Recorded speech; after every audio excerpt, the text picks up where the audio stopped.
Yeah. With the news package, like I said earlier, we spoke mostly about Penn State, related when trying to relive the 2001 series or season and whatnot.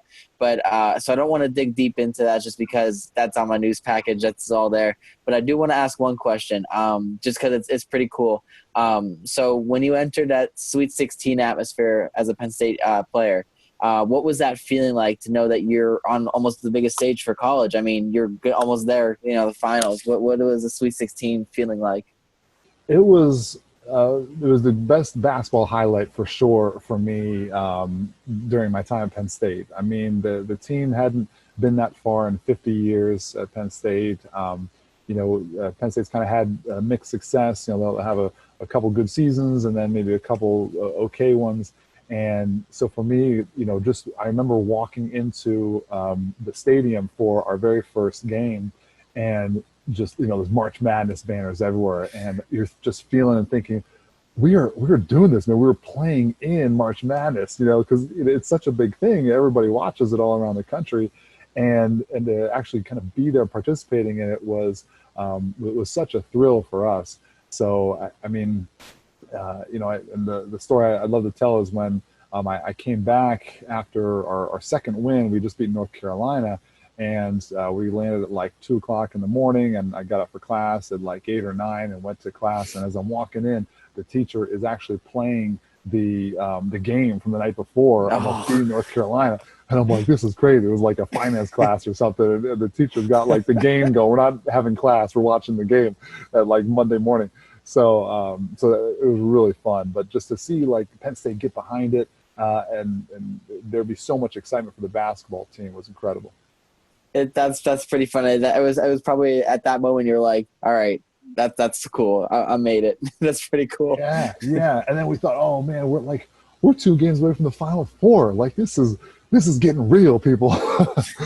Of course, we couldn't throw the ball in the ocean from the beach the next game against Temple, but it was still an amazing memory. Did you I'm gonna ask one. Did you have any like superstitions or kinks before you started a game? Like, was there a certain little thing you did to get in rhythm for before a game? Yeah, I think everybody's got their routine. Mine was pretty standard, nothing like too fancy. I mean, I can remember just even going through layup lines. Like I would do layup, free throw, 3-pointer, like just kind of little things that just kind of helped get you in the flow and helped you just kind of get squared away for the game. Yeah, I mean, I didn't have any real crazy routines or anything like that. Okay, that's pretty cool. Do you stay in contact with your former teammates then from that team? Yeah, I do as much as I can. Joe and John Crispin were buddies of mine, the Crispin brothers. Anytime people hear that I play for Penn State, like Penn State, I'm like, yeah, Crispin brothers, and they're like, oh yeah. Oh, right. Because they were the crazy ones that would like shoot from half court and get yelled at by our coach a lot.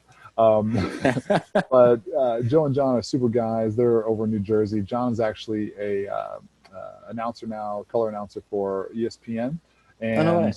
and he was on Big Ten Network for a while and doing great. And Joe is actually the head coach for a school over in New Jersey also, for a D3 school. So super guys. Titus Ivory, he was a starter on that team, phenomenal player. He's having an awesome impact and a lot of great stuff down in Charlotte, North Carolina.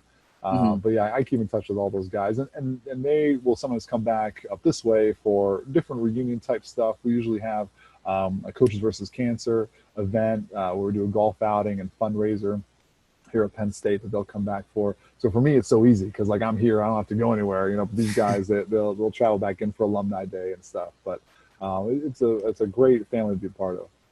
And you also played against the likes of, a very well-known NFLer, Julius Peppers. How was that experience? Yes, Julius Peppers. So he was a dual sport athlete at North Carolina, and a lot of people forget that he played basketball, but he was an animal on the basketball court too. I can't imagine him like running me over on the football field. So it was nice to see him playing against him in basketball instead of on the gridiron. But I mean, this guy, he was massive. Like his arms were bigger than my legs. I mean, the dude Jeez. is just a beast. He actually had the best game for North Carolina. He had 21 and 10 that game against us. And but yeah, they had a couple of first round picks too for the NBA. Joe Forte and Brendan Haywood, who were big time guys at the time, all Americans. And then yeah, I mean they were stacked, but we just kind of snuck up on them with their hot shooters. Well, I'm sure if you were to play in the NFL with that, 6'9" or 6'8", 6'9" frame, tight end, you would have been a stud against them.